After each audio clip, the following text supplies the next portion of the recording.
Hello everyone, welcome back to UPSC with Aspirant. So in this video we are continuing with our much awaited PSIR toppers copy analysis videos. In this video we are analyzing another toppers copy जिसमें in this video we'll do India's nuclear doctrine वाला topic. ठीक है, it is a topic in paper 2 section B. नीचे से I guess second last या third last topic है. So we'll analyze this answer. तो इसमें this is an excellent copy to get readymade material. आपको यहाँ से रेडीमेड मटेरियल मिल जाएगा and you will also understand the way of answer writing कि कैसे पैराग्राफ्स में लिखा जाता है. ठीक है, so let's start the analysis. ठीक है, so the question is it is a 10 marker question. ठीक है, तो हमें सीधा पॉइंट पे हिट करना है, कोई ज़्यादा इधर उधर की बातें नहीं करनी है. टॉपिक सीधा सा है, इंडियाज न्यूक्लियर डॉक्ट्रिन. ये एज इट इज लिखा है हमारे सिलेबस में. ठीक है, सो लेट्स सी कि उन्होंने स्टार्ट कैसे करा है. इन्होंने स्टार्ट करा है एक एक्सीलेंट इंट्रोडक्शन से. India cross the Rubicon and acquired nuclear weapons in 1998. It released a formal nuclear doctrine in 2003 and drafted by the strategist के सुब्रमण्यम. ठीक है, देख रहे हो कितना परफेक्ट, एकदम छोटा, क्रिस्प एंड परफेक्ट इंट्रोडक्शन है. ठीक है, इसका एक ऑल्टरनेट इंट्रोडक्शन हम ये भी दे सकते थे. हम सबसे पहले न्यूक्लियर डॉक्ट्रिन को एक्सप्लेन कर सकते थे. क्या न्यूक्लियर डॉक्ट्रिन होती क्या है? Nuclear doctrine states that how country will employ its nuclear weapons in peace times and war times. ठीक है ना, कि कैसे एक country nuclear weapon state will employ its nuclear weapons in peace time and war time. and उसके बाद हम ये लिख सकते थे that India acquire its nuclear weapons. but the excellence of this answer lies in this line, that is कि ये सुनते ही इंसान जो चेक करोगे खुश रहेगा. that is India crossed the Rubicon and acquired nuclear weapons. ठीक है ना, क्रॉस द रूबिकॉन का मतलब होता है दैट इज हम एक ऐसी जगह पहुंच गए हैं जहां से वापस आना नामुमकिन है. ठीक है, India cross the Rubicon and acquired nuclear weapons इन 1998. तो एज इट इज ये इंट्रोडक्शन उठाना है और लिख देना है. ठीक है, और ये जो मैंने ये वाला ऑल्टरनेट इंट्रोडक्शन होता है, ये भी आप ये वाली लाइन भी लिख सकते हो. Now coming to body part. India's nuclear weapons follow the principle of defensive realism.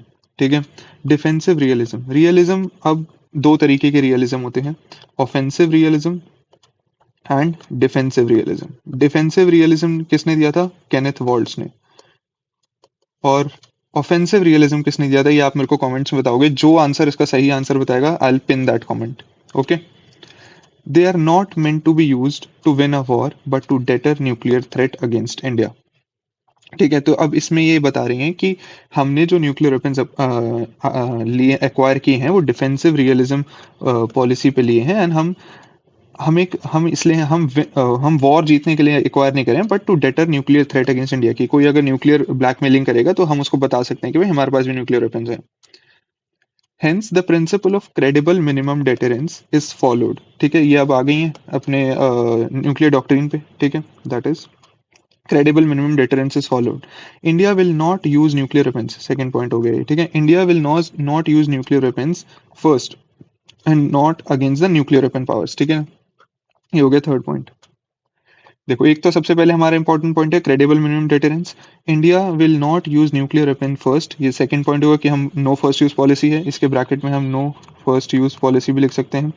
Then and not against non nuclear weapons. हम नॉन न्यूक्लियर वेपन्स के अगेंस्ट भी जो पावर स्टेट्स हैं उनके अगेंस्ट नहीं यूज करेंगे. However, if Indian interests are targeted by the nuclear strikes or using chemical and biological weapons, India will pursue massive retaliation to cause of unacceptable damage. ठीक है ना, हम एक unacceptable damage करने के लिए अगर हम पे न्यूक्लियर स्ट्राइक होते हैं, चाहे वो टैक्टिकल वेपन से हो, नॉर्मल वेपन से हो, केमिकल वेपन से हो, बायोलॉजिकल वेपन से हो, हम एक अनएक्सेप्टेबल रिटालिएशन करेंगे. ठीक है, ये हो गया फोर्थ पॉइंट. ये अब ठीक है. Moreover, India does not distinguish between counter force and counter value. ठीक है ना, India will not distinguish between counter force and counter value. It will follow a self-imposed moratorium or on further nuclear test. To achieve credible minimum deterrence, we have a nuclear triad and a strategic forces command to oversee the use of weapons. अब इसको समझ लेते हैं क्या है.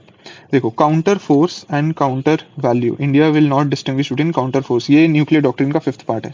Counter force का मतलब क्या होता है? काउंटर फोर्स का मतलब होता है कि कोई भी ऐसी चीजें जो आर्म्ड फोर्सेस से रिलेटेड है. ठीक है, लेट से हमें पाकिस्तान पर अटैक करना है तो ऐसी जगह अटैक करेंगे जहां आर्म्ड फोर्सेस से रिलेटेड है. काउंटर वैल्यू वो होती हैं जो इंपॉर्टेंट जगह हैं बट आर्म्ड फोर्सेस से रिलेटेड नहीं है, ठीक है, आर्म्ड फोर्सेस से रिलेटेड नहीं है, बट इंपॉर्टेंट जगह है उस कंट्री की, उस एरिया की इंपॉर्टेंट जगह है, बट आर्म फोर्सेस से रिलेटेड नहीं है, तो हम इसमें डिस्टिंग्विश नहीं करते, हम कहीं भी अटैक कर सकते हैं अगर हमें रिटेलिएशन करना होगा तो, ठीक है। देन उसके बाद ये लाइन दिखाती है कि India is a responsible nuclear power. कैसे? India has self impose moratorium, ठीक है ना, हम बिना एनपीटी साइन करे, बिना सीटीबीटी साइन करे भी एक रिस्पॉन्सिबल न्यूक्लियर पावर है, ठीक है ना, ये इन्होंने इस लाइन में बताया। Now to achieve credible minimum deterrence achieve करने के लिए हमने न्यूक्लियर ट्रायड डेवलप कर लिया है, हमारे पास स्ट्रेटेजिक फोर्सेस भी हैं। न्यूक्लियर ट्रायड का मतलब क्या हुआ कि हम एयर, वाटर और लैंड हर जगह से अटैक कर सकते हैं थ्रू न्यूक्लियर वेपन्स, ठीक है। हमारे पास लॉन्च व्हीकल्स हैं कि हम कहीं से भी छोड़ सकते हैं। Now coming to the conclusion, thus Thus, India has acted as responsible nuclear power by having an open nuclear doctrine, unlike Pakistan. मतलब हम एक responsible nuclear power हैं भाई, हमने आखिरी पैराग्राफ बता ही रहा है कि भाई हम एक रिस्पॉन्सिबल न्यूक्लियर पावर हैं, माना कि हमने न्यूक्लियर वेपन्स एक्वायर कर लिए, it doesn't mean we are irresponsible powers, we are responsible nuclear powers and we follow rules based order, ये सब ड्रामेबाजी जो होती है, दिस इज द थिंग, ठीक है। सो देख रहे हो कितना बढ़िया आंसर है ये। इसमें सारे आंसर, इसमें अब देखो क्या होता है, यूजुअली जो हमारे पास वो होते हैं ना नोट्स, उसमें न्यूक्लियर डॉक्ट्रिन पॉइंट वाइज लिखी होती है, बट इन्होंने कितनी अच्छी तरह उसको एक पैराग्राफ में, she has knitted it in a paragraph properly and a good conclusion, ठीक है ना, and a good conclusion, right. This is the answer. हमें, मैं इसका एक ऑल्टरनेट कंक्लूजन भी आपको दिखा देता हूँ।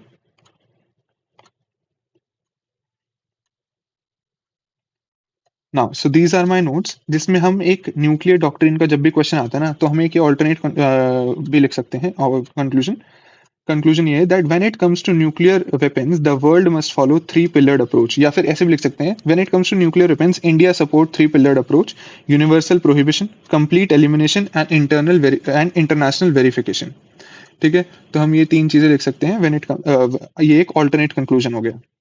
इसी आंसर का भी हो गया, और जितने भी न्यूक्लियर वेपन से रिलेटेड क्वेश्चंस आएंगे, न्यूक्लियर डॉक्ट्रिन से related, whether we should revise or no first use policy और नॉट, इसका कंक्लूजन ये है, इसका आप स्क्रीनशॉट ले लेना। सो अब हमें इस आंसर से क्या पता चला, मैं एक बार रिवाइज करवा देता हूँ।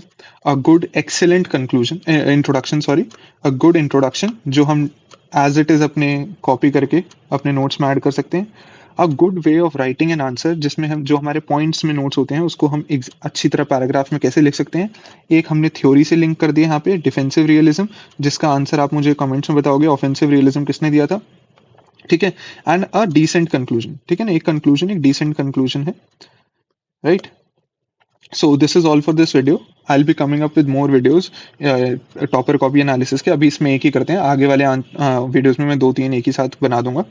And I am reading your comments, तो इसीलिए मैं ये सीरीज कंटिन्यू करता हूँ, at least in February will continue. And या सो, और अगर आपको इसकी पीडीएफ चाहिए, so do join the Telegram channel, the link is in description, and मैं पिन कमेंट में भी वो लिंक डाल दूंगा। So thank you so much.